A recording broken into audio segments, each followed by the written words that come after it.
What's up, guys? Welcome to the Life You Have with Tez. That's me. And today we're actually going to talk about 5 ways to be more content with what you have. Now, before we get into the video, why don't you go ahead and tap that like button. And if you feel so inclined, please go ahead and hit that subscribe button. If you're already subscribed, go ahead and hit the little bell notification icon. I'm noticing that my glasses might be a little bit distracting, but hit the little bell notification icon to get notified anytime I post a new update or video. 5 ways to be more content with what you have. Contentment is defined as a state of happiness or satisfaction, and yet, as easy as it is to find, there's a whole bunch of people who don't know how to find it. So, my first tip, stop buying more than what you need. Just buy the things that you need and then stop buying everything else, because you will never be content if you keep on gaining more stuff. There's a hunger, a need for a lot of people to just keep on acquiring mass things, and because they're trying to keep up with everybody else. So they think they need to get this thing and keep buying more things to fill that thing up.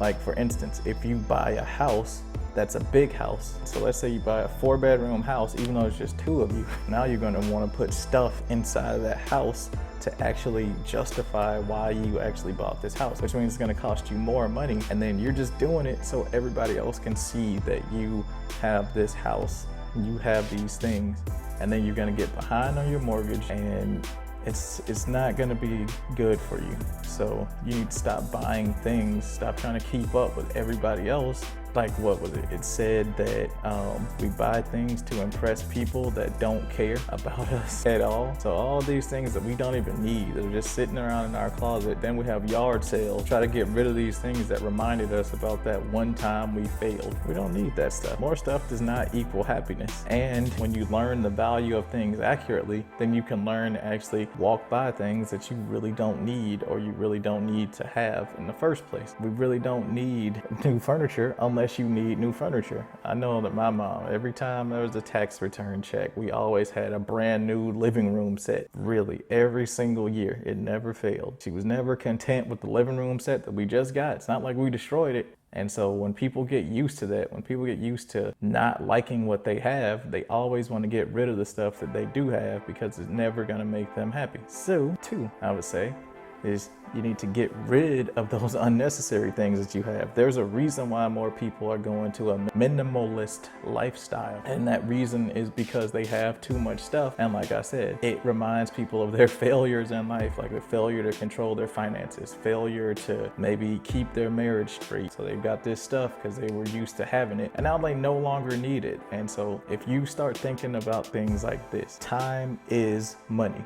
Everything in your closet has a value of how much time is in that thing. So if you make $50 a day, so that means that if you spent $50 on pants or a shirt, then it's $50. That's your whole workday in a closet. Traded your life for this shirt. You start to wonder, is it really worth the time that I spend on all this stuff? So getting rid of your stuff can actually help you feel better. It can bring you some happiness. It can bring you some joy. Maybe you're holding on to some grudges and all that stuff. And you got this stuff in your closet that's just sitting there because you're mad, and you're just holding on to it. So it's not going anywhere, it's not doing anything, it's just sitting there. That's why you have shows like Hoarders, where people, you find out they've got like emotional attachments and emotional values to these things that nobody else cares about. It's just them. So get rid of that stuff, you'll be happy. It's unnecessary now. 3, you have everything you need. It took me a while to get this one for myself, but you do have everything that you actually need to succeed in life.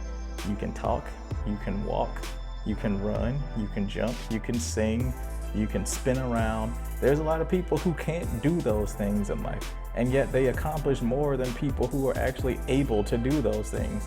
There's people who don't have legs that climb mountains. I was hearing about a story on the radio about this one kid, his bucket list, paralyzed completely, but he has a bucket list of doing these exciting things like riding a camel and going to every single continent. And he's currently the world record holder for the only person who is completely paralyzed to have done all those things. Even the camel that they rode, like they made a special camel saddle for him to be able to accomplish his dream. He has everything that he needs. Even if he can't use the stuff that he does have, he found a way to work within his limits and make it happen for himself. A lot of people who can walk and talk and run can't even be happy enough to leave this. They can't even leave the state they were born in, let alone leave this country.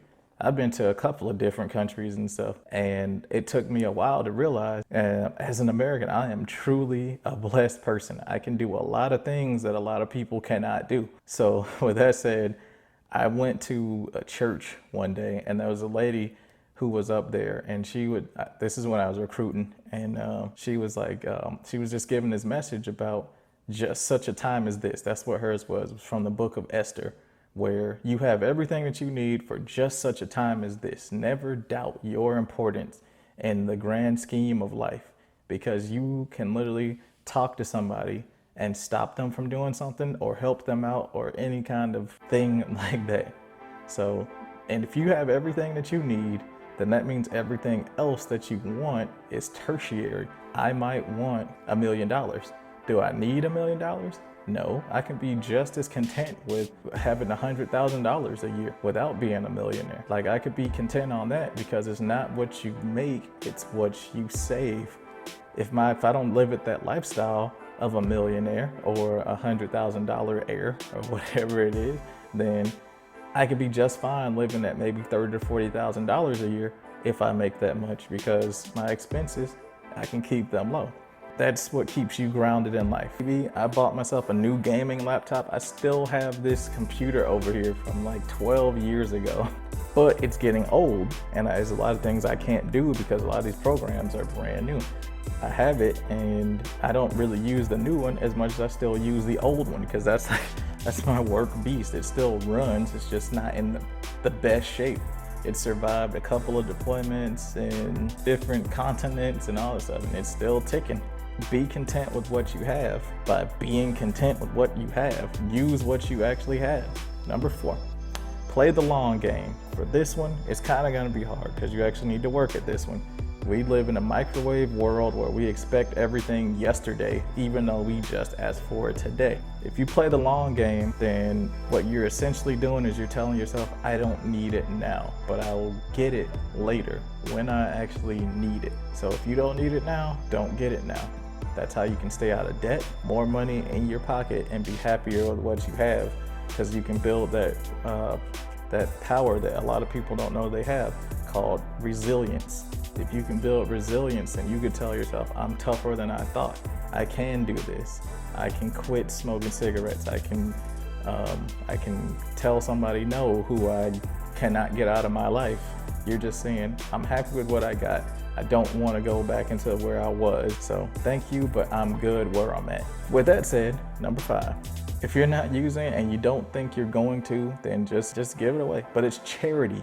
It's not just putting a couch outside and then leaving it outside and hopefully somebody comes to get it. Charity is giving with a purpose. It's giving with a purpose to get rid of something for the greater good, not for you to just be like, I have this old couch and I'm not using it anymore. Whoever takes it, takes it. Why? Because somebody who doesn't need it might come by and take it.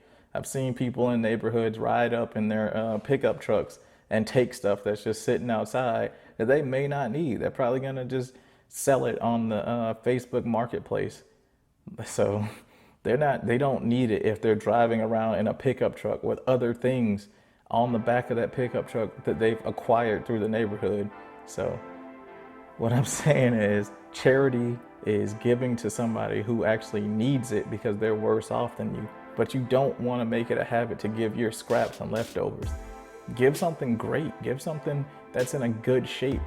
I gave away a brand new Wacom bamboo tablet to somebody I consider a kid sister of mine. I don't know if she still uses it, but it was brand new. I wasn't using it, so it was practically like I used it once and I was like, I don't like it. So I just gave it to her. I was like, look, you're probably gonna use this more than I am. I'm a family man now. I don't have the time to draw, so you take it. So that was what, about $100 investment that I gave to her, just because I was like, you're gonna do better things than I am, so go ahead and use it. I invested in somebody else's life. If I don't have anything to give to somebody, I give them intelligence. I give them the gift of wisdom so that they can actually make better decisions than I did. That's why we have books, you know, because people who have failed write a book about it, so you don't have to fail the same way that they did. And then they also succeed and they write books about that too. Just know that like being charitable isn't always giving somebody money or a product or something like that. Sometimes it's just goodwill. Sometimes give somebody a hug that's just had some heartbreak. Just listen to somebody vent about their day and don't say anything could be charity, because it's your time that you're giving. There's a whole bunch more people who have it a whole lot worse than you do. In 2008, when the economy first started going down, I was one of those people that just didn't have any money to pay my rent, so I just didn't. So I was like, oh, well, my friend, you know, he lives in the homeless shelter, so I went there, whole line of people outside. And then when I went around the corner, there was a whole line, I'll never forget it, whole street of people sleeping in their cars, like their whole earthly possessions are all in this car, and everybody's sleeping in the car, like mom, dad, little kids, they're all sleeping in their cars with all the things they have in life. That's it, that's all they got. Some people want that, and no, you don't want that. Be content with your life. Like, this can help you is if you know that somebody's doing worse than you. Unfortunately, you got to remind yourself it could always be worse for you. When I was homeless, it was always worse. I was eating out of garbage cans and all that stuff. And like, I had a job and I still wasn't making enough to actually live anywhere. So the only way I could eat is by literally, like, rats would get to it before I did. And like, so once they were done with it, I would just eat it because I didn't have any money to afford any kind of food. We had direct deposit, and I was so negative in the bank that my paychecks just went to paying down that negative amount. So believe me, I know what it's like to not be content with your life, always wanting more. And then I lost it all, and I was homeless for a little bit. And now here I am, not homeless anymore, and I'm not going back to it. But I like my life. I like the life that I have. I like what I got going for me now. And I'm trying to help you guys get to that same place. But anyway, those are my top 5 ways of actually how to be content with your life. Let's go ahead and recap. Is to stop buying more things. 2 is to get rid of unnecessary things. 3 is that you have everything that you need right with you. 4 is to play the long game, which means tell yourself no, you don't need it. And then 5 is to give to charity. If you like the video though, still tap that like button, and go ahead and subscribe if you want to hear more from me. This is the life you have with Tez. That's me. See ya.